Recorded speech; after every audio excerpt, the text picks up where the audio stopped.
A fierce wind swept across the Jordan River.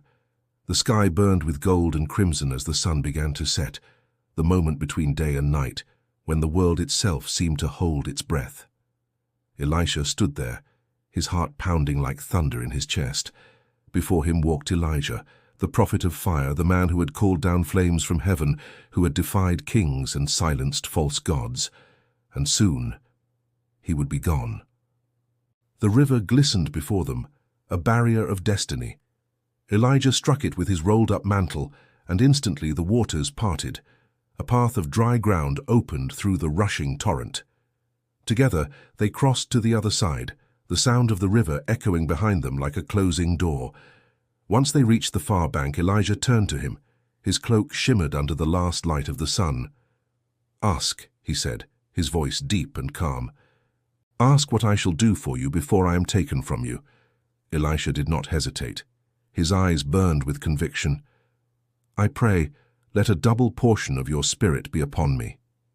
A faint smile appeared on Elijah's face, half pride, half sorrow. "You have asked a hard thing," he said. "Yet if you see me when I am taken up from you, it shall be so for you. But if not, it shall not be so." The wind rose again, stronger now. Trees bowed. The air shimmered. Suddenly the heavens exploded in light. A chariot of fire, pulled by horses of flame, descended from the sky, separating them. Elijah was lifted in a whirlwind of fire and glory. His mantle fell, twisting in the storm, landing at Elisha's feet. Elisha cried out, my father, the chariot of Israel and its horsemen." But Elijah was gone. All that remained was silence, and the prophet's mantle, the symbol of divine power. Elisha knelt, trembling, and picked it up. The fabric still crackled faintly with heavenly fire. He turned back toward the Jordan River. The water had closed once more, rushing wild and strong. Holding the mantle tightly, he struck the water just as his master had done and cried out, "Where is the Lord, the God of Elijah?" The river stopped. The waters parted again, and Elisha walked across, the new prophet of Israel, chosen and anointed by God himself. As Elisha stepped onto the opposite bank, the wind fell still. The world seemed to bow in reverent silence. The dust swirled around his sandals, and the mantle of Elijah rested upon his shoulders like a crown of fire. From afar, the sons of the prophets, disciples of Elijah, watched in awe. They had seen the river part once more, and their hearts trembled with both fear and wonder. One of them gasped, pointing toward the horizon, "Behold, the spirit of Elijah rests on Elisha." They hurried to meet him, their robes whipping in the wind. As they approached, they bowed low before him, uncertain but reverent. "My lord," said the eldest among them, his voice trembling, "perhaps the Spirit of the Lord has carried Elijah away, to some mountain or valley. Let us send men to search for him." Elisha looked at them, sadness flickering in his eyes. "Do not send anyone," he said softly. "He has been taken where no man may go." Yet they insisted, pleading again and again until Elisha finally nodded. "Go then." For 3 days they searched the mountains and valleys of Israel. They returned weary and empty-handed. Elisha only sighed. "Did I not tell you?" Soon after, the men of Jericho came to him. Their city shone in the sun, surrounded by palm trees and fertile ground, but beneath its beauty, a hidden curse lingered. "My lord," one said, bowing, "the city is pleasant, as you can see, but the water is bad. It brings death to our land and our people." Elisha's eyes narrowed with divine determination. "Bring me a new bowl," he said, "and put salt in it." They hurried and brought what he asked. Taking the bowl in his hands, Elisha walked to the spring that fed the city's water. The people followed in silence, their hope trembling in every breath. He stood over the spring, lifted the bowl, and cast the salt into the water. Then he spoke, his voice resonating like thunder over the valley. "Thus says the Lord, I have healed this water.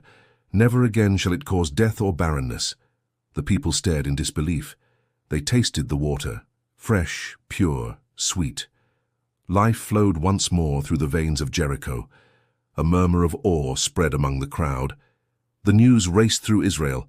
A new prophet had risen, one who carried not only Elijah's mantle, but God's living power. And yet Elisha knew this was only the beginning. The sun hung low as Elisha journeyed from Jericho toward Bethel, his shadow stretching long across the rocky path.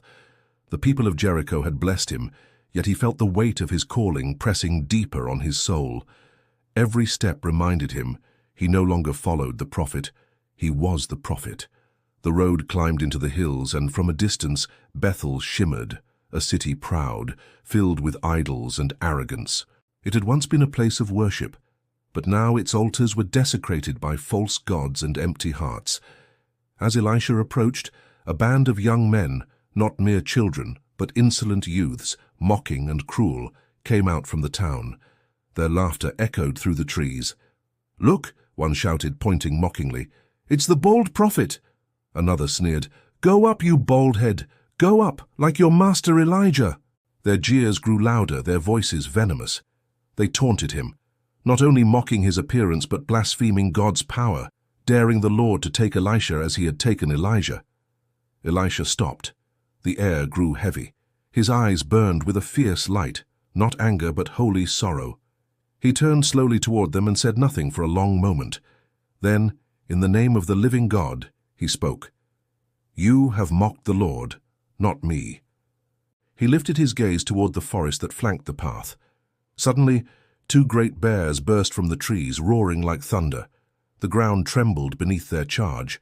The laughter of the mockers turned to screams. They scattered, but the bears swept through them, striking terror into all who defied the prophet and the one who sent him. Then, as swiftly as they had come, the bears disappeared into the woods. The silence that followed was absolute. Elisha stood unmoving. His heart was heavy. Judgment was not his desire, but holiness demanded reverence. He whispered into the wind, "Let them remember, Lord, that you are not to be mocked." And so the story of the bears of Bethel spread across the land, a tale that stirred both fear and awe. From that day forward, every town he entered bowed in silence, for they knew the spirit of Elijah. The Spirit of the Lord now walked among them. Word spread swiftly through Israel. The prophet who bore Elijah's mantle now walked the land, and wherever he went, the power of the living God followed. It was not long before kings themselves sought his counsel. In those days, the king of Israel, the king of Judah, and the king of Edom joined forces to wage war against the rebellious nation of Moab. Their armies marched through the desert for 7 days, until the land itself seemed to turn against them. The scorching sun blazed overhead. The soldiers staggered, their lips cracked, their tongues dry. The horses groaned, and the cattle that carried their supplies collapsed in the sand. At last, despair filled the camp. "There is no water," cried one commander. "We are perishing, men and beasts alike." The king of Israel tore his robe in anguish. "Has the Lord called these 3 kings together only to deliver us into the hand of Moab?" But Jehoshaphat, the king of Judah, a man of faith, lifted his voice. "Is there not here a prophet of the Lord, that we may inquire of him?" A soldier stepped forward. "Elisha the son of Shaphat is here, the one who poured water on the hands of Elijah." Hope flickered like a spark in the desert wind. The kings went down to meet him. Elisha stood before them, his eyes solemn and unwavering. The mantle of Elijah hung over his shoulders like a shadow of authority. The king of Israel spoke first, desperate and trembling. "Prophet, will the Lord save us from Moab?" But Elisha's gaze hardened. "Were it not that I regard the presence of Jehoshaphat, king of Judah, I would not so much as look at you," he said coldly. "But now, bring me a minstrel." As the music filled the air, soft, haunting, rising like a prayer, the hand of the Lord came upon Elisha. His voice grew thunderous and sure. "Thus says the Lord, make this valley full of ditches. For thus says the Lord, you shall not see wind, nor shall you see rain, yet that valley shall be filled with water, so that you, your armies, and your beasts may drink." The kings stared in disbelief. Ditches, in the middle of a lifeless desert? But Elisha continued, "This is but a light thing in the sight of the Lord. He will also deliver the Moabites into your hand." As night fell, the armies dug trenches in the barren ground, though their hands trembled and their faith wavered. Then, at dawn, as the first rays of sunlight struck the valley, something miraculous happened. From the direction of Edom, water began to flow, not from rain nor from storm, but from the unseen hand of God. The dry ditches filled until the valley shimmered like a sea of crimson light beneath the rising sun. The soldiers drank, revived, shouting in wonder. But from the hills the Moabites looked down and saw the valley gleaming red, and in the morning sun the water looked like blood.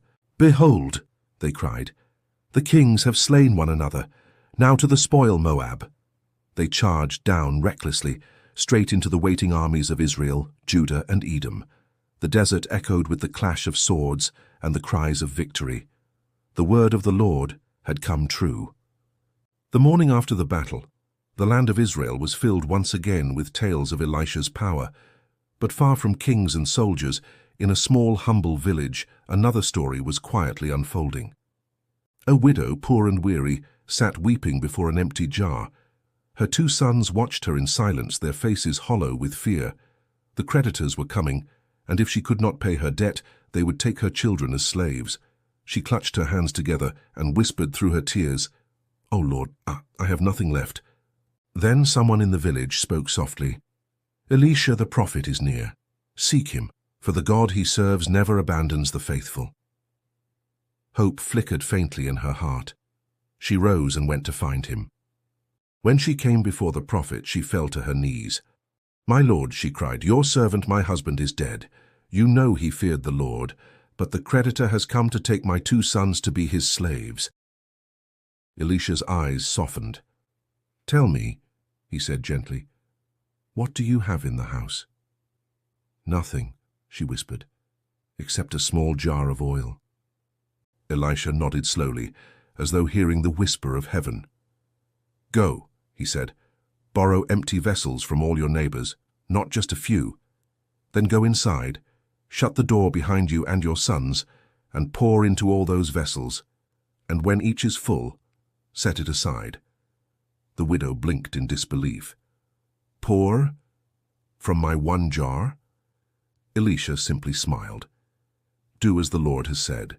She hurried home, her sons following her with armfuls of borrowed jars, small and large, clay and bronze, every container they could find. Then she did as the prophet had commanded. She closed the door and took the little jar in her trembling hands. "Now," she whispered, "bring me one of the vessels." Her eldest son handed her an empty jar. She tilted her small jar of oil, and to her amazement it flowed freely, thick and golden, never stopping. "Another!" she cried. Her sons rushed to her side, bringing jar after jar, each filled to the brim with shimmering oil. The room glowed with light as the fragrance of olive oil filled the air. At last, the widow gasped, "Bring me another vessel." "There are no more," her son said breathlessly. And in that instant the oil stopped, not a drop more. Silence fell. The mother sank to her knees, tears streaming down her face, not of sorrow, but of awe. The next morning, she returned to Elisha. "My lord," she said, "the vessels are full, every one." Elisha smiled. "Go," he said. "Sell the oil, pay your debt, and you and your sons shall live on the rest." Her heart overflowed with gratitude. God had turned her last drop of despair into a flood of provision. And from that day forward, the people of Israel whispered her story, a testimony that even the smallest faith, when placed in the hands of the Almighty, could overflow with miracles. The days passed, and Elisha continued his journey through the land, healing hearts and revealing God's power wherever he went. One afternoon, under the warm glow of the sun, he came to a peaceful village nestled between golden hills, Shunem. The air smelled of harvest and fresh bread, and laughter echoed from the fields.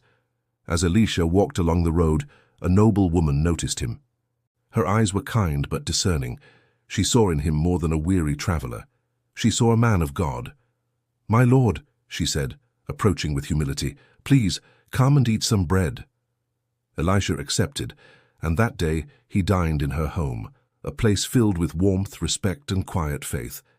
From that moment on, whenever he passed through Shunem, he would always stop there to rest and eat. In time, the woman spoke to her husband, her voice gentle but resolute. "I know that this man who often passes our way is a holy man of God. Let us build a small upper room for him, with a bed, a table, a chair, and a lamp, so that whenever he comes, he may stay here." Her husband agreed, and soon a room was prepared, simple, pure, and full of peace. When Elisha saw their kindness, gratitude stirred in his heart. He said to his servant Gehazi, "Call this Shunammite woman." She stood before him quietly, her hands folded. "You have gone to great trouble for us," Elisha said. "What can be done for you? Shall I speak on your behalf to the king or the commander of the army?" She smiled softly. "I dwell among my own people. I need nothing." But when she left, Gehazi turned to Elisha and whispered, "She has no son, and her husband is old." Elisha's eyes lifted as he felt the Spirit of the Lord move within him. "Call her back." When she returned, she stood in the doorway. The air grew still, a sacred stillness that made the moment feel eternal. Elisha said, "About this time next year, you shall embrace a son." Her eyes widened. "No, my lord, man of God, do not lie to your servant." But Elisha simply gazed at her with calm certainty. And indeed, as the prophet had spoken, within a year she held a child in her arms, a son born from promise, laughter, and faith. Her home, once quiet and solemn, now filled with the joyful cries of new life. But as the seasons passed, the joy she had been given would soon be tested, for even miracles must walk through the valley of faith. The years passed peacefully in Shunem.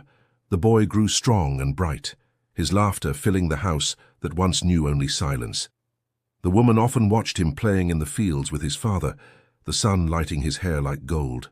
Each day she whispered a prayer of gratitude, remembering the promise that had once seemed impossible. But one morning, as the harvest blazed beneath the summer sun, something changed. The boy was running toward his father among the reapers when suddenly he stopped, clutching his head. His voice, once full of laughter, broke with pain. "My head! My head!" The father caught him, confusion clouding his face. "Carry him to his mother," he told a servant. The boy was brought back to the house, pale and trembling. The mother held him close, whispering comfort, pressing her hand to his brow. She prayed, desperate, fervent, as hours passed like slow shadows. But by noon, the child stopped breathing. The house grew silent. The lamp in the upper room flickered faintly. The woman did not scream, she did not weep. Instead, with trembling strength, she carried her son up the stairs, into the room she had built for Elisha, the room of prayer and prophecy, and laid the boy gently upon the prophet's bed. Then she closed the door. She turned to her servant and said, "Saddle the donkey. I must go to the man of God at Mount Carmel. Do not slow down for me unless I say so." Her husband looked at her in confusion. "Why go to him today? It is neither new moon nor Sabbath." She only answered, "It shall be well." The journey was long, the road stretching across sun-scorched plains. Yet her faith burned brighter than the heat. When Elisha saw her approaching from afar, he said to Gehazi, "Behold the Shunammite woman. Run to meet her and ask, 'Is it well with you? Is it well with your husband? Is it well with your child?'" When Gehazi reached her, she said only one thing, "It is well." But when she came before Elisha, she fell at his feet, clutching them with desperate hands. Her composure shattered. "Did I ask my lord for a son?" she cried. "Did I not say, 'Do not deceive me'?" Elisha's heart ached. He turned quickly to Gehazi. "Take my staff," he said, "and go. Lay it upon the face of the child." But the woman refused to rise. Her eyes locked on Elisha's. "As the Lord lives and as you live, I will not leave you." And so Elisha arose and followed her. When they reached the house, Gehazi met them, pale and shaken. "The child has not awakened," he said softly. Elisha entered the room alone. The air was cold. The child lay lifeless upon his bed, the same bed that once welcomed the prophet Elisah's rest. Elisha shut the door behind him and prayed to the Lord. Then he stretched himself upon the child, mouth to mouth, eyes to eyes, hands to hands, and the body grew warm. He walked once through the room, praying again, then returned and stretched upon him a second time. Suddenly, the boy sneezed 7 times and opened his eyes. Elisha smiled through tears. "Call his mother," he said. When she entered, she saw her son sitting upright, alive, his eyes bright once more. She fell at Elisha's feet, weeping with gratitude, then gathered the boy into her arms. The promise that had died was now alive again, not by man's power, but by the breath of God. Years passed, and the fame of Elisha spread across Israel. Kings honored him, the poor sought him, and his very presence brought hope to villages gripped by despair. But soon the land was struck by famine, a hunger so deep that even the faithful grew weary. Dust rose from the roads like smoke, and the cries of the starving echoed through the valleys. In those dark days, Elisha dwelled among the sons of the prophets, a company of disciples who followed him in faith, though their bellies were empty.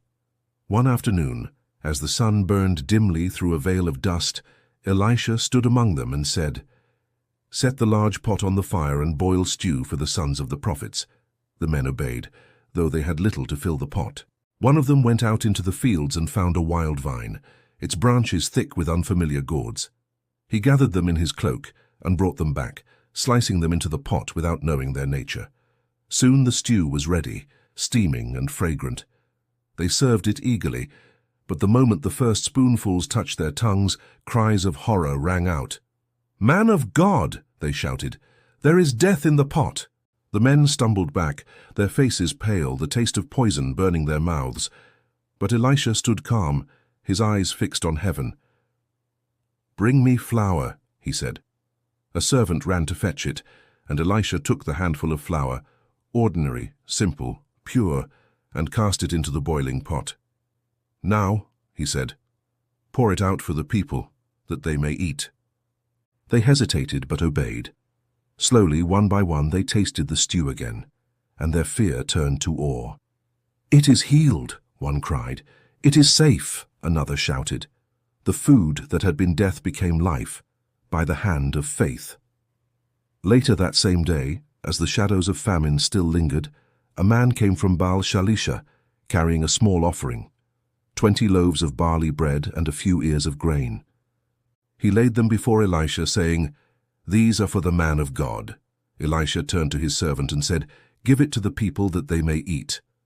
Gehazi looked at the meager loaves and then at the crowd, nearly 100 hungry men. "How can I set this before 100 men?" he asked. Elisha's voice was firm but serene. "Thus says the Lord, they shall eat and have some left over." So Gehazi set the bread before them, breaking it piece by piece. And as the men ate, the bread did not diminish. The more they took, the more there was. Laughter and wonder filled the air. By the time all were satisfied, there was food still remaining, more than what they had begun with. Elisha looked toward the fading sun and whispered, "The Lord provides, even when the land forgets his name." And that night, around the fire, the disciples sang songs of praise, for in the midst of famine God had fed his people once again. Far to the north, in the kingdom of Aram, there lived a great and powerful man named Naaman. He was commander of the king's army, a warrior of valor, a hero of many victories. When he rode through Damascus, the people cheered his name. His armor gleamed like silver beneath the sun. But beneath that armor, his flesh was dying. Naaman was a leper, his skin marked by the slow, cruel decay of disease. His strength could not save him, nor his riches, nor the power of his king. One night, in the quiet of his home, a voice spoke, soft and unexpected. It was the voice of a young Israelite girl, taken captive in war, who served Naaman's wife. "My lady," the girl said, "if only my master could go to the prophet in Samaria, he would cure him of his leprosy." Naaman's wife repeated the words to him, and though he scoffed at first, hope, fragile and unfamiliar, stirred within his heart. He went before the king of Aram, saying, "A girl from Israel speaks of a prophet who heals. Permit me to go." The king, eager to see his champion restored, replied, "Go, and I will send a letter to the king of Israel." And so Naaman set out with horses, chariots, and gifts, silver, gold, and fine garments. The desert winds followed his caravan as it thundered toward Samaria. When the king of Israel read the letter, which demanded Naaman's healing, his face turned pale. He tore his robes in fear. "Am I God to kill and make alive?" he cried. "He seeks a quarrel with me." But Elisha, hearing of the king's distress, sent word, "Let him come to me, that he may know there is a prophet in Israel." So Naaman rode to Elisha's house, proud, expectant, wrapped in the dignity of power. But the prophet did not come out to meet him. Instead, a servant opened the door and said simply, "My master says, go and wash in the Jordan River 7 times, and your flesh shall be restored." Naaman froze. His pride flared hotter than the desert sun. "What?" he shouted. "I thought he would surely come out, stand before me, call on the name of the Lord his God, and wave his hand over the place to heal me. Are not the rivers of Damascus, Abana and Pharpar, better than all the waters of Israel?" Furious, he turned his chariot around. "I will not wash in that filthy river." But one of his servants, brave and loyal, stepped forward and said quietly, "My lord, if the prophet had told you to do something great, some mighty act of valor, would you not have done it? How much more, then, when he says simply, 'Wash and be clean'?" Naaman paused. His pride battled his desperation, and at last humility won. He went down to the Jordan, removed his armor, and stepped into the muddy water. Each step felt like surrender. He dipped once, twice, 3 times. By the 6th, his heart pounded, but nothing changed. Then, at the 7th, he emerged, and the river rippled with divine light. His flesh, once diseased and dying, was restored like that of a child, pure, clean, new. Naaman fell to his knees, the water dripping from his face, tears mixing with the river. He rode back to Elisha's house, this time humbled, barefoot, and trembling with gratitude. Standing before the prophet, he declared, "Now I know that there is no God in all the earth except in Israel." He tried to offer Elisha the treasures he had brought, gold, silver, fine garments, but Elisha refused. "As surely as the Lord lives, I will accept nothing." Naaman bowed deeply. "Then may your servant take with him a load of earth from this land, for I will never again offer sacrifices to any god but the Lord." And with that, the great warrior departed, healed not just in body, but in spirit. As Naaman's caravan disappeared into the horizon, the sun dipped low, painting the sky with shades of crimson and gold. Elisha stood at the doorway of his house, calm and still. His heart was at peace, for another soul had found the truth of the living God. But behind him, in the shadows, Gehazi, his servant, watched the departing chariots with restless eyes. Gold, silver, fine garments. All that wealth had been offered, and refused. Gehazi's heart whispered, "Why should we gain nothing when that foreigner leaves richer than before?" He clenched his fists. "My master has spared this Aramean," he muttered, "but as the Lord lives, I will run after him and take something from him." He darted into the night, his sandals kicking up dust as he chased the fading echo of hooves. Naaman's caravan had not gone far when a voice called out from behind, "My lord, my lord!" Naaman turned and saw Gehazi running toward him, panting. He dismounted quickly. "Is everything well?" he asked. "All is well," Gehazi replied, bowing. "My master sent me to say 2 young men of the sons of the prophets have just come from the hill country. Please give them a talent of silver and 2 sets of garments." Naaman's face lit with generosity. "By all means, take 2 talents, he said. He pressed the silver into 2 bags, wrapped the garments, and sent servants to carry them back with Gehazi. When they neared the hill where Elisha lived, Gehazi dismissed the servants, hiding the treasures inside the house. Then he composed himself, smoothed his robe, and walked calmly into Elisha's chamber. Elisha looked up. "Where have you been, Gehazi?" "Your servant went nowhere," he answered quickly. But the prophet's eyes, sharp and knowing, pierced through the lie. "Did not my spirit go with you," Elisha said, "when the man turned from his chariot to meet you? Is this the time to receive money, garments, olive groves, vineyards, flocks, and servants?" Gehazi froze. His heart thundered in his chest. Then Elisha's voice grew solemn, like the toll of judgment. "Therefore, the leprosy of Naaman shall cling to you and your descendants forever." Gehazi's face drained of color. He stumbled backward, and as he did, his skin turned as white as snow, marked with the same disease from which Naaman had been freed. He looked at his hands in horror. "My master!" But Elisha said nothing more. Gehazi fled into the darkness, his greed having turned blessing into curse. Outside, the wind howled, carrying his cry through the valley, a warning to all who would trade the purity of faith for the glitter of gold. And from that night onward, the name of Gehazi was remembered, not for service or loyalty, but for the price of deceit. The sons of the prophets had gathered near the Jordan River, learning the ways of God under Elisha's guidance. They were eager and full of questions, but youth often brought carelessness. One morning, as they chopped wood near the riverbank, a cry pierced the air. "Alas! My axe head has fallen into the water." The men gathered around, peering into the river's depths. The iron head, heavy and dark, had sunk straight to the bottom. Panic spread. Without it, they could not continue their work, and with winter approaching, their survival depended on it. "Woe is me!" cried one of the prophets. "It is borrowed. How shall I ever repay its owner?" Elisha, hearing the commotion, approached quietly. He bent down and picked up a stick from the ground, holding it over the water. "Where did it fall?" he asked. The young man pointed, eyes wide with hope and fear. Elisha tossed the stick into the river, not with magic, but with faith. Immediately, the iron head sprang to the surface, floating as if light as a feather. The sons of the prophets gasped. Some knelt, others shouted in astonishment. "Truly, the hand of God is upon him," Elisha smiled gently. "The Lord shows his power not only in great deeds, but also in small matters. Do not forget this lesson." The man retrieved the axe head, gratitude shining in his eyes. "I will never forget, O man of God," he said.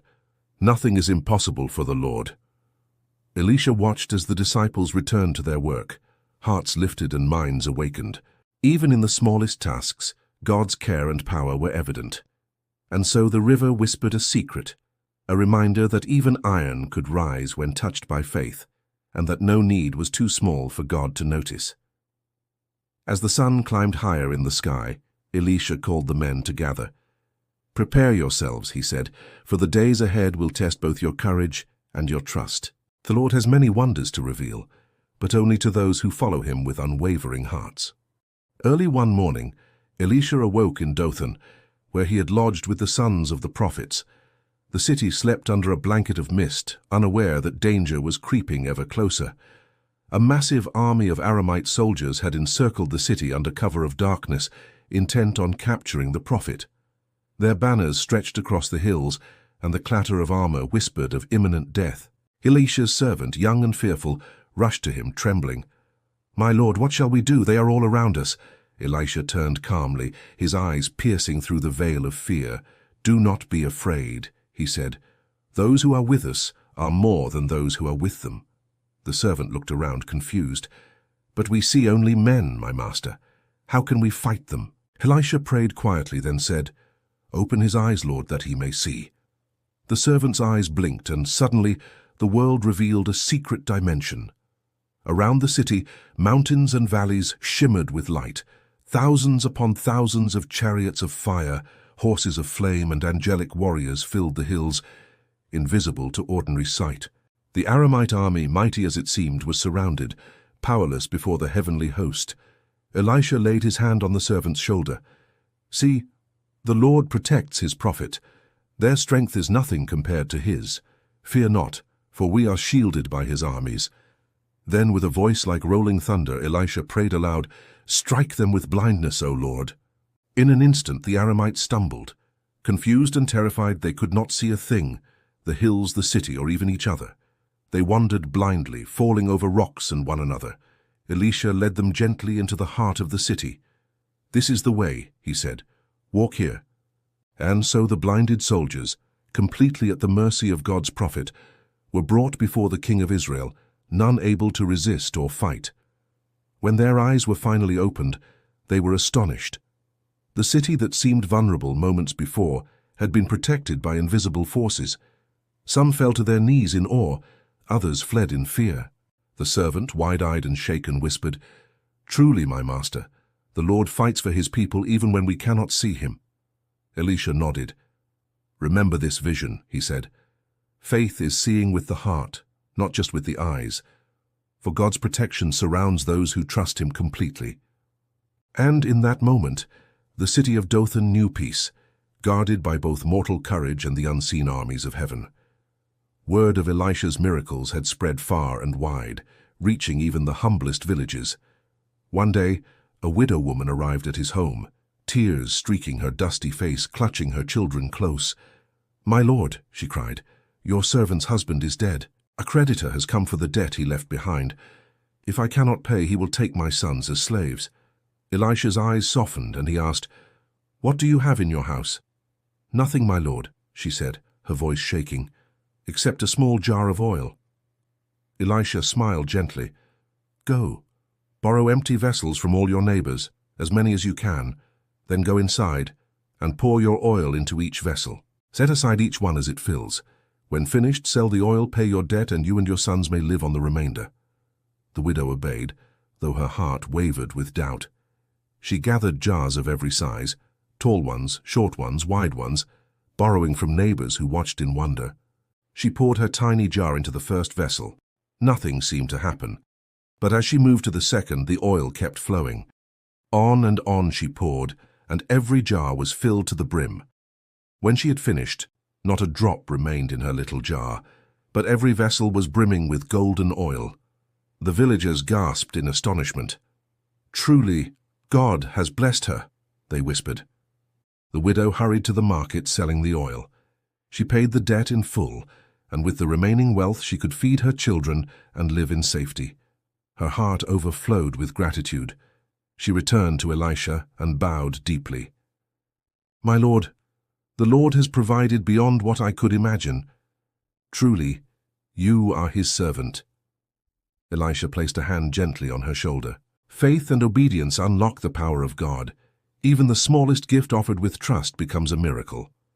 And so, the widow's house became a story told throughout the land, a reminder that God's provision never fails those who place their lives in his hands. The famine had returned to the land of Israel, this time harsher than before. Fields lay dry and cracked, wells had emptied, and the cries of the hungry echoed from every village. Even the sons of the prophets felt the weight of scarcity as they gathered around Elisha. One morning, a man arrived carrying 20 loaves of barley bread and some grain, pleading for help. "These are all I have, my lord. Can they feed your disciples?" Elisha looked at the small offering and smiled. "Bring them here." The bread was placed before him. His servant Gehazi glanced nervously at the crowd of hungry men, nearly 100, and whispered, "How can this feed so many?" Elisha's eyes glimmered with divine certainty. "Give it to the people, and you will see what the Lord will do." The men began to eat, first one, then another, then all of them. Miraculously, the small offering multiplied. The loaves never ran out. Hunger gave way to joy. When they had finished, there were still baskets of bread left over, more than they had begun with. The people fell to their knees, praising God for his provision. The lesson was clear. The Lord could multiply even the smallest gift to feed many. Elisha turned to his disciples and said, "Do not despise the little things. God delights in multiplying them for those who trust him. Faith even in scarcity becomes abundance." From that day forward, stories of the multiplying meal spread across Israel. Hungry hearts were filled not only with bread, but with hope and courage to trust in God's unending provision. Word reached Elisha that the Aramean king was mustering his army once again, preparing to strike Israel. The soldiers, clad in armor and riding swift horses, believed they would crush any resistance. Yet the Lord had other plans. Elisha sent word to the king of Israel, "Do not be afraid of this multitude, for the Lord himself has delivered them into your hands." When the Aramean soldiers approached, Elisha's servant, fearful yet obedient, said, "My master, they are more than we can fight. The enemy surrounds us." Elisha replied calmly, "Those who are with us are more than those who are with them.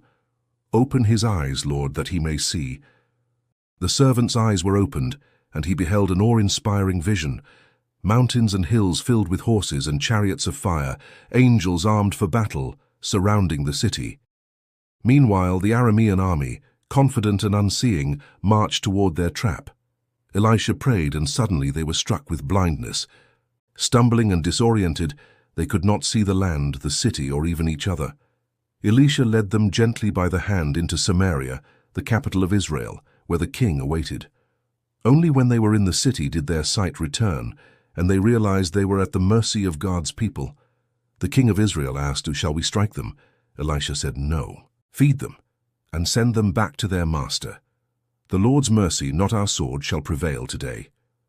The soldiers ate and returned home, astonished and grateful, having experienced the invisible power of God firsthand.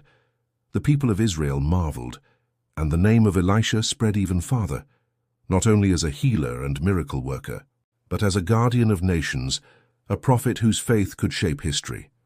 A dark time fell upon Samaria, the capital of Israel. The Aramean army returned, this time laying siege to the city. Gates were locked, walls guarded, but the city's people soon discovered that food was running out. Despair filled every alley. Children cried, mothers wept, and the streets smelled of hunger. Soldiers at the gates muttered among themselves, worried that the famine would claim more than the enemy ever could. Elisha stood within the city, his calm presence cutting through the panic. The king rushed to him, voice trembling. "My lord, the Arameans have surrounded us. The people have nothing to eat. What shall we do?"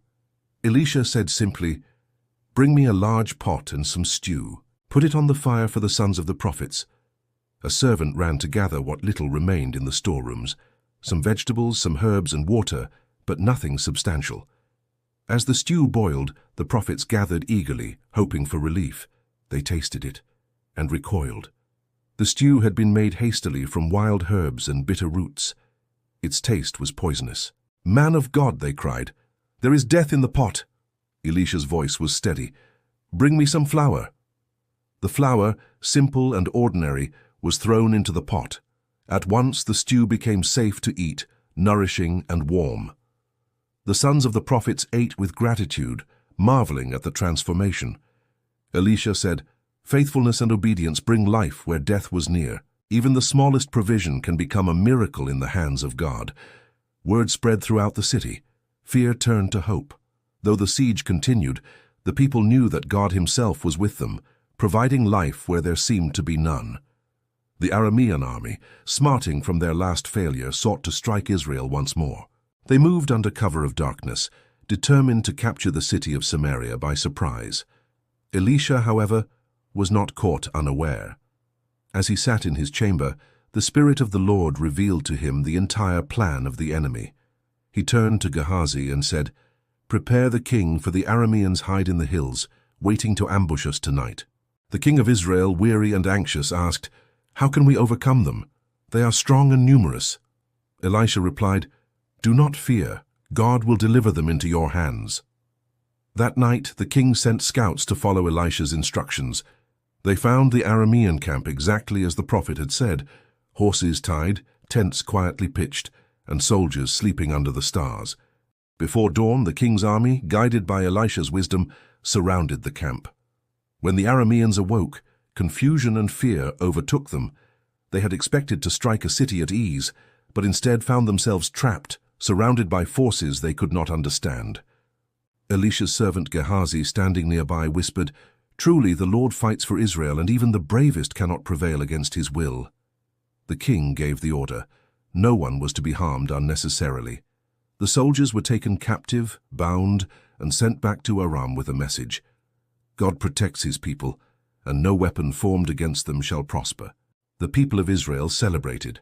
Their faith in God, strengthened by Elisha's guidance, grew even more steadfast. The prophet Elisha's reputation as both healer and seer of divine plans spread to every corner of the land. Elisha, however, remained humble, walking among the people quietly, whispering lessons of faith, mercy, and trust. Years had passed since Elisha had blessed the Shunammite woman with the miracle of her son. The boy had grown strong, bright, and full of life. But one morning he fell ill unexpectedly, clutching his chest and struggling to breathe. The mother, filled with fear, rushed to the boy. She laid him upon the bed in the upper room, the very room she had prepared for Elisha years before, and prayed desperately, "Lord, do not take my son. I have nothing without him." With urgency, she saddled a donkey and rode swiftly to Mount Carmel, where Elisha dwelled. Gehazi the servant ran to meet her. "Is all well, my lady? What has happened?" "My son, my lord, he is dead," she cried. "Come quickly, or it is too late." Elisha rose without hesitation. "Lead me to your house." When they arrived, the boy lay lifeless on his bed. Elisha closed the door, prayed fervently, and then laid upon the child. His lips pressed to the boy's, eyes to eyes, and hands to hands, invoking the Spirit of the Lord. He walked once around the room, prayed again, and then returned. The boy sneezed 7 times, and life returned to his eyes. The mother, overjoyed, fell to her knees, embracing her son. "God is faithful," Elisha said softly. "Faith, hope, and obedience bring life even from the brink of death." The news spread through Shunem. The boy of promise had been restored not only once, but now in a profound testimony of God's enduring power. From that day forward, the Shunammite woman's home became a symbol of faith rewarded, a reminder that God's miracles are never limited by time, circumstance, or despair. Word came to Elisha that a famine was spreading through the land, threatening even the cities that had once known peace. Grain was scarce and the people's hunger was growing desperate. Elisha called the king of Israel. "Listen carefully," he said. "This famine will last, but the Lord will provide if you obey his word. Prepare provisions, and do not rely solely on your stores or armies." The king, though anxious, trusted Elisha's wisdom. He sent his officials to gather all remaining grain, and he instructed the people to bring offerings and share freely among those in need. Elisha, however, knew that human effort alone would not suffice. He instructed the sons of the prophets to go into the fields and bring what little food remained. Then, in the city square, he prayed over the harvest, lifting his hands toward heaven. As if in response to his plea, the food began to multiply. A single jar of grain became enough to fill many baskets. Bread, flour, and oil increased far beyond what anyone had imagined. The hungry feasted and leftovers remained. The people marveled. "This is the hand of God," they cried. "Through his prophet, our lives are sustained." Elisha said to the crowd, "Do not fear scarcity. God's provision is limitless. Trust in him and he will multiply even the smallest blessing." That day the famine was not defeated by armies or stores, but by faith, by the unwavering trust of a prophet and the obedience of God's people. The story of the multiplying food traveled throughout Israel, reinforcing the truth that God provides abundantly for those who follow him faithfully. One evening, as Elisha rested in his home, a desperate cry rang out from the city. A man had fallen dead, leaving his family in grief. The neighbors, hearing of the prophet's presence, carried the body swiftly to Elisha's house. When they arrived, the mourners wept and pleaded, "Man of God, please help. Our brother is dead." Elisha asked, "Where is he laid?" They led him to the room, and the prophet saw the lifeless man. The body was cold, the eyes closed, and all hope seemed gone. Elisha shut the door behind him and prayed fervently. He lay upon the man, hands on his chest, lips moving silently in invocation. Slowly, warmth returned to the body. The pulse of life stirred. The man's eyes fluttered, then opened. The mourners gasped in awe as the man sat up, alive once more. Tears fell from their eyes. "Truly the Lord lives," they exclaimed. "Even death itself is subject to his will." Elisha spoke softly, teaching them the deeper truth. Life and death are in God's hands. Those who trust him shall see his wonders, and even the darkest hour is not beyond his power. News of the resurrection spread, and faith in Elisha's ministry deepened. The people began to understand that the prophet was not merely a miracle worker, but a vessel of God's power over life itself. That night, as the city slept, stories of hope, healing, and divine authority whispered through every street, a reminder that faith in God brings life even from the brink of death. One day, a group of the sons of the prophets gathered for a meal. In their rush to prepare food, they unknowingly used wild gourds from the fields, bitter and poisonous. As the stew was served, the first bites caused immediate distress. Eyes widened, mouths burned, and panic swept through the room.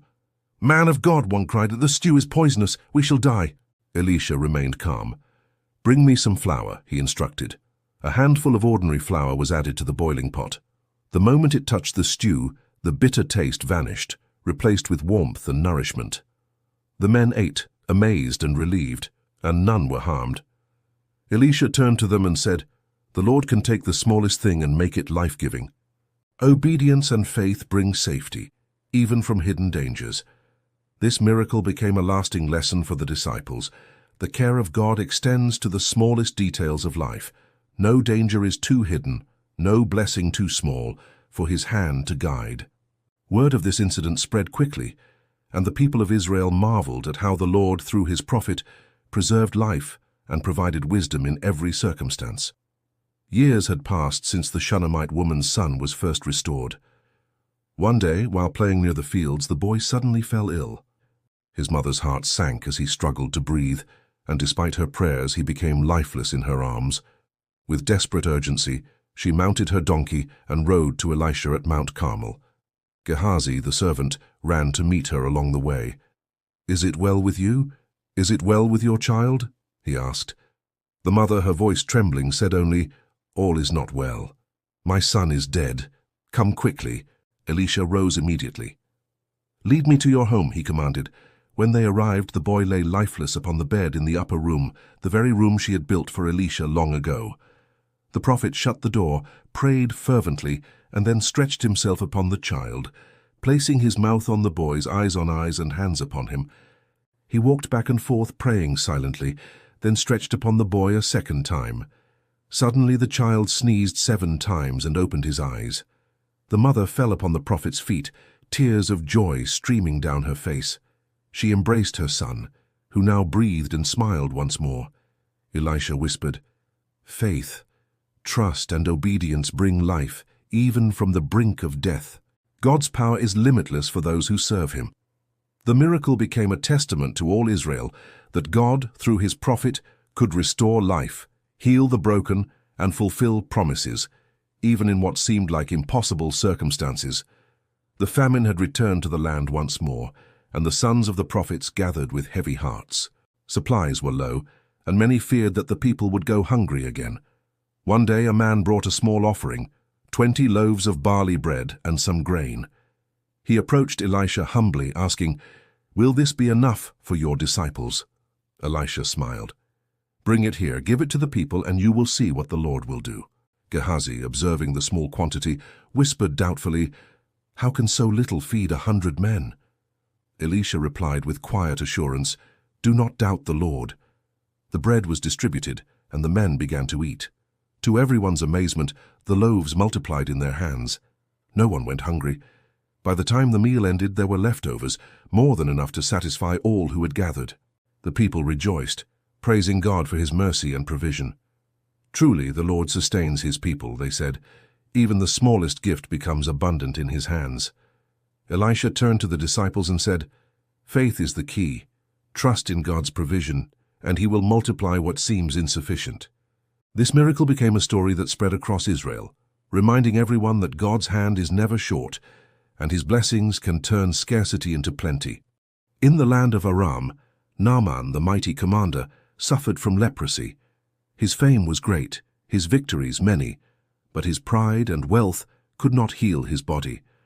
A young Israelite girl, taken captive in war, served Naaman's wife. She said to her mistress, "If only my master could go to the prophet in Israel, he would be healed of his leprosy." Naaman's wife shared the words with her husband. At first Naaman was skeptical, but hope stirred within him. He approached the king of Aram, who sent a letter to the king of Israel, requesting healing for the great warrior. The king of Israel panicked, fearing it was a trick to start a conflict. But Elisha, hearing of the letter, sent a message, "Let him come to me, and he shall know there is a prophet in Israel." Naaman arrived in Samaria with horses, chariots, and gifts. Yet Elisha did not come out to meet him. Instead, he sent a servant with simple instructions. "Wash in the Jordan River 7 times, and you shall be cleansed." Naaman's pride flared. "Are not the rivers of Damascus better than all the waters of Israel?" he exclaimed. "I will not wash in that filthy river." His servants, however, encouraged him. "If the prophet had asked you to do something difficult, would you not have done it? How much more to simply wash and be clean?" Humbled, Naaman obeyed. He dipped 7 times in the Jordan, and his flesh was restored like that of a child. Overwhelmed, he returned to Elisha, offering treasures. But the prophet refused. Naaman bowed deeply, declaring, "Now I know there is no God but in Israel. I will never again offer sacrifice to any other." Naaman's healing became a testimony of faith, humility, and God's power, showing that even the proud and mighty must bow to his will. While Naaman returned home healed, Gehazi, Elisha's servant, watched with envy. Gold, silver, and fine garments had been offered to the prophet. All refused, yet Gehazi's heart burned with desire. As soon as Naaman's chariots disappeared over the horizon, Gehazi whispered to himself, "Why should we gain nothing while others leave richer than before?" He ran after the caravan, pretending to deliver a message from Elisha. "Two young men of the sons of the prophets have just come from the hill country," he said. "Please give them a talent of silver and 2 sets of garments." Naaman generously gave the gifts, trusting the message. Gehazi hid the treasures and returned to Elisha, attempting to appear calm. Elisha, however, looked sharply at him. "Where have you been?" he asked. "My master, I went nowhere," Gehazi lied. The prophet's eyes pierced through the deceit. "Did not my spirit go with you? Is this the time to accept money, garments, olive groves, vineyards, or servants?" Gehazi's heart sank. Elisha spoke with authority. "The leprosy of Naaman shall cling to you and your descendants forever." Immediately Gehazi's skin turned white as snow, and the disease of Naaman came upon him. Horror filled his eyes. He fell at Elisha's feet, trembling. Elisha said nothing more. Gehazi fled, realizing too late that greed and deceit had brought a curse instead of blessing. From that day forward, Gehazi's name was remembered as a warning. Faithfulness and honesty are far more precious than gold, and deceit brings destruction. One day the sons of the prophets were gathering wood by the Jordan River. They worked diligently, chopping branches for fire and construction. Suddenly one young prophet cried out in alarm, "Alas, my axe head has fallen into the water." The men gathered around, peering into the river. The iron head, heavy and dark, had sunk immediately. Panic filled the group. Without it their work would stall, and the burden of replacing it seemed impossible. Elisha approached quietly and asked, "Where did it fall?" The young prophet pointed. Elisha picked up a stick from the ground and tossed it into the river at the exact spot. To everyone's amazement, the iron axe head floated to the surface. The boys clutched it eagerly. "Truly the hand of God is upon his prophet," they exclaimed. Elisha smiled gently. "The Lord cares for even the smallest needs. Trust in him, and he can make the impossible possible." This simple but profound miracle reminded the disciples that God's power extends to every detail of life, whether great or small, and that faith can transform ordinary circumstances into extraordinary outcomes. Early one morning in Dothan, Elisha's servant rushed to him, eyes wide with fear. "Master, the Aramean army surrounds the city. They have come to capture you." Elisha remained calm. "Do not fear. Those who are with us are more than those who are with them." The servant's confusion deepened. "But we see only soldiers, my lord. How can we fight them?" Elisha prayed, "Open his eyes, Lord, that he may see." Suddenly the servant's eyes were opened and he gasped. The hills around Dothan shimmered with thousands of horses and chariots of fire. Heavenly warriors stood ready, invisible to the mortal eye, guarding the city and the prophet. Elisha placed a hand on the servant's shoulder. "See, the Lord protects his prophet. Faith reveals what eyes cannot." Elisha then prayed aloud, and the Aramean soldiers were struck with blindness. Stumbling, they wandered into the city under Elisha's guidance. Once their sight returned, they realized they were in the hands of God, not men. The king of Israel asked, "Shall we strike them?" Elisha said, "No. Feed them and send them home. Mercy, not force, shall prevail today." The soldiers ate, astonished, and returned to Aram, witnessing firsthand the invisible power and protection of God. The servant whispered, trembling, "Truly, God fights for his people, even when we cannot see him." Elisha nodded.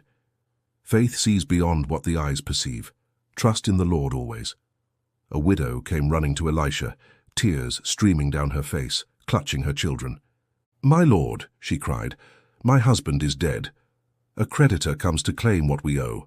If I cannot pay, my sons will be taken as slaves." Elisha asked gently, "What do you have in your house?"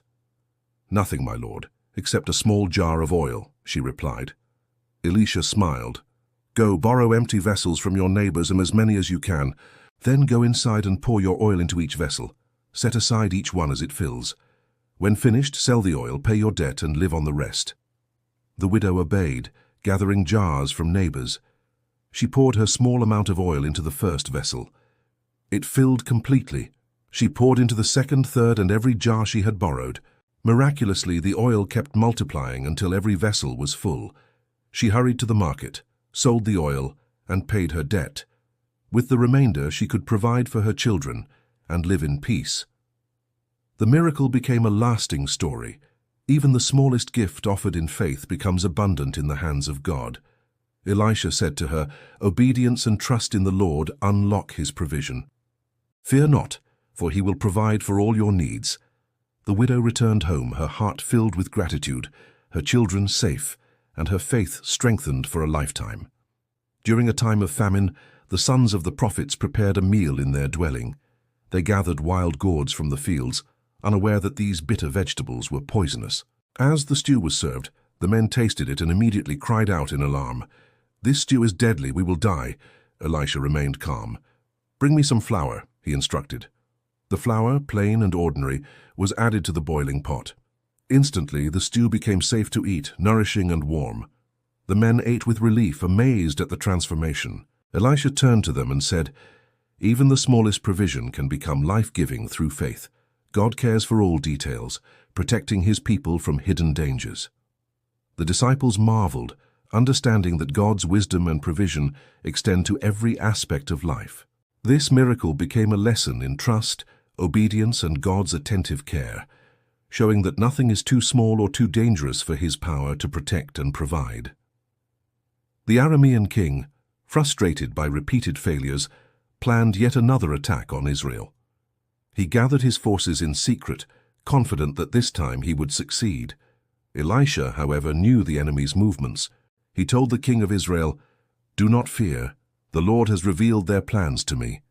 They will be delivered into your hands without a sword."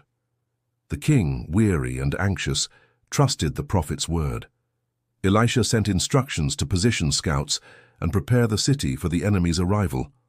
That night the Aramean army moved silently, thinking they would catch Israel unprepared. Yet Elisha had foreseen every step.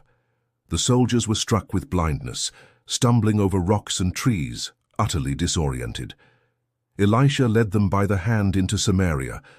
When their sight returned, they realized they were surrounded and helpless, not by human warriors but by the invisible power of God. The king asked, "Shall we strike them?" Elisha replied, "No, feed them and send them home. Let mercy, not bloodshed, show the Lord's greatness." The soldiers ate, astonished by the kindness and protection they experienced, and returned to Aram, spreading tales of the prophet's divine power and the Lord's unmatched authority. The people of Israel rejoiced, witnessing again that God guards his people and fulfills his promises, using his prophet as a vessel of wisdom and deliverance. A widow came to Elisha, her face lined with worry, clutching her children. Her husband had passed, leaving debts that threatened to take her sons into slavery. Desperation filled her eyes. Elisha asked, "What do you have in your house?" "Nothing, my lord, except a small jar of oil," she replied. Elisha instructed her, "Go, borrow as many empty vessels as you can from your neighbors. Then pour your oil into each one. Set aside each as it fills. Sell the oil, pay your debt, and live on the rest." The widow obeyed. She poured into the first vessel. It filled. She poured into the second. It filled. Jar after jar, the oil kept multiplying until every borrowed vessel overflowed. She hurried to the market, sold the oil, and paid her debts. With the remainder, she could feed her children and live safely. The miracle became a lesson of faith and obedience. Even the smallest act offered in trust can be multiplied by God to provide life and security. Elisha reminded her, "God sees your need and provides abundantly for those who trust in him. Fear not, for he will care for you and your children." The widow returned home, her heart full of gratitude, her children safe, and her faith strengthened for the rest of her life. Once again, the land faced scarcity, and the sons of the prophets gathered in worry. A man brought a humble offering, 20 loaves of barley bread and some grain, uncertain if it could feed the disciples. Elisha took the bread and said, "Give it to the people and see what the Lord will do." Gehazi whispered doubtfully, "How can so little feed so many?" Elisha replied with calm certainty, "Do not doubt the Lord." The loaves were distributed, and the men began to eat. Miraculously, the bread multiplied in their hands, enough for all 100 men. When the meal ended, leftovers remained, more than the original quantity. The people rejoiced, praising God for his miraculous provision. Elisha taught them, faith in God's hand can transform scarcity into abundance. Trust in him, and he will provide beyond what you imagine. This miracle became another story spreading through Israel, reminding all that God's power is limitless, and that even a small gift offered with faith can meet the greatest need. One day the Shunammite woman returned to Elisha with grave news. Her son, grown and strong, had fallen suddenly ill and lay lifeless in her arms. Despair gripped her heart. She rode swiftly to Mount Carmel, where Elisha was staying. Gehazi ran to meet her, asking, "Is it well with your child?" "My lord," she cried, "he is dead. Come quickly, or all is lost." Elisha rose immediately. "Lead me to your home," he said. When they arrived, the child lay on the bed of the upper room, the same room she had prepared for Elisha years before. The prophet closed the door, prayed fervently, and stretched himself upon the boy. He placed his mouth to the child's mouth, eyes to eyes, and hands upon him, invoking the Spirit of the Lord. Slowly, the boy sneezed 7 times and opened his eyes. Life returned. The mother wept tears of joy, embracing her son. Elisha whispered, "Faith, trust, and obedience bring life even from the brink of death. God's power knows no limits." The miracle became a lasting testament to all Israel. The Lord, through his prophet, could restore life, fulfill promises, and bring hope to the desperate. Once more, the Aramean king sought to capture Israel by surprise. His army moved stealthily, confident that the city would fall. But Elisha, guided by God's Spirit, was already aware of their plan. He told the king of Israel, "Do not fear. The enemy is in your hands without a sword. The Lord will deliver them." That night the soldiers approached the city, unaware that God had already prepared their defeat. Elisha prayed, and the Arameans were struck with blindness. They stumbled over hills and rocks, lost and terrified. Elisha led them gently by the hand into Samaria. When their sight returned, they realized they were completely surrounded, helpless before God's power. The king asked, "Shall we strike them?" Elisha replied, "No. Feed them and send them home. Let mercy, not violence, show the greatness of the Lord." The Aramean soldiers ate, astonished at the kindness they received. They returned to their land, humbled, and spread stories of God's power, mercy, and the prophet who guided his people. The people of Israel rejoiced. Once again, they saw that God fights for his people, using his prophet as an instrument of wisdom, deliverance, and mercy. Years passed, and Elisha continued to serve as God's prophet, performing miracles that amazed the people of Israel. He healed the sick, restored life to the dead, multiplied food, purified poisons, and guided armies with divine wisdom. His faith never wavered, and his obedience to God remained absolute. The people remembered the widows whose sons were saved, the lepers healed, the hungry fed, and the countless times God's invisible hand protected Israel from its enemies. Every story became a testament to the power and mercy of God. Elisha often walked among the people, teaching them, "Trust in the Lord with all your heart. Do not rely on your own strength, for his power knows no bounds." Faith and obedience opened the door to miracles. When Elisha's time on earth came to an end, he passed peacefully, but his influence did not fade. Even after his death, miracles continued through the cloak he left behind, reminding Israel that the Spirit of God works through his faithful servants.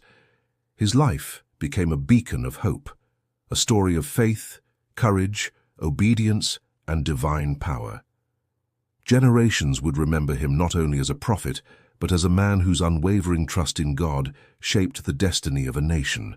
Thus ended the epic journey of Elisha, God's chosen servant, whose life proved that with faith, obedience, and trust, even the impossible becomes possible.